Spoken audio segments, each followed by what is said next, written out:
Je ne me rappelle pas au cours des dernières années d'avoir vu une chose pareille, Gilles. Une fin de période aussi tumultueuse et une troisième qu'on ne parvient pas à mettre en marche. Incroyable. Avec autant de bagarres et où on a l'impression que ça ne cessera jamais. Il est devenu absolument impossible pour l'arbitre d'en arriver à des conclusions valables ou enfin une étude objective. En ce qui concerne les pénalités, il faudrait vraiment que les trois quarts des joueurs reçoivent des pénalités de match, ça n'a aucun sens. Il y a une chose qui est absolument indéniable. Au cours de l'année, on s'est aperçu que tout ce qu'on avait pu inventer pour diminuer le nombre des bagarres, tout ce qui nuit à l'image du hockey, en fait, a été un échec total. Et alors, elles se sont multipliées en seconde moitié de saison. Dans les séries éliminatoires, il y en a eu. Et aujourd'hui, on assiste à une sorte de corollaire. C'est une suite quasi inévitable de ce qui s'est préparé petit à petit. Je pense que ce n'est pas possible de tolérer les bagarres, un peu de bagarres. On les tolère ou on les tolère pas.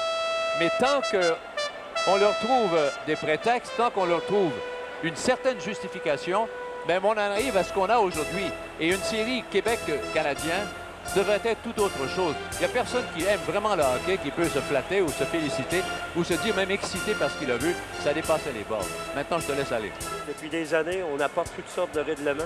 La plupart du temps, ce sont des règlements qui sont bien écrits et qui ne sont pas suivis.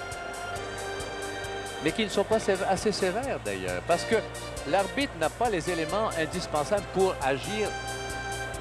Et lorsqu'on est devant une foire comme celle-là, ici, que faire avec une troisième période d'un match qui a une importance capitale et qui ne permettra pas à la série de se terminer comme elle devrait se terminer? On va terminer en queue de poisson, quoi, sans savoir quels sont les joueurs qui seront utilisés. Et le public de hockey est privé de ce à quoi il a droit.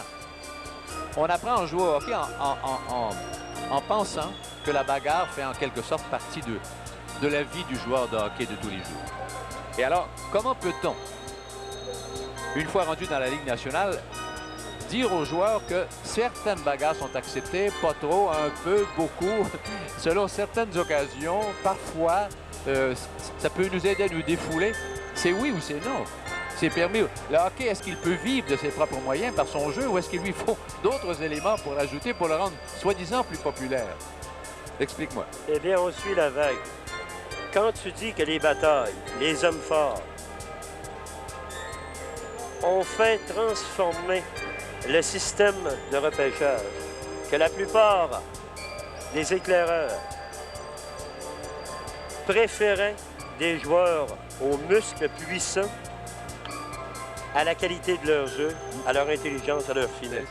Depuis quelques années, on croyait qu'on reviendrait à du hockey beaucoup plus sophistiqué, beaucoup plus intelligent.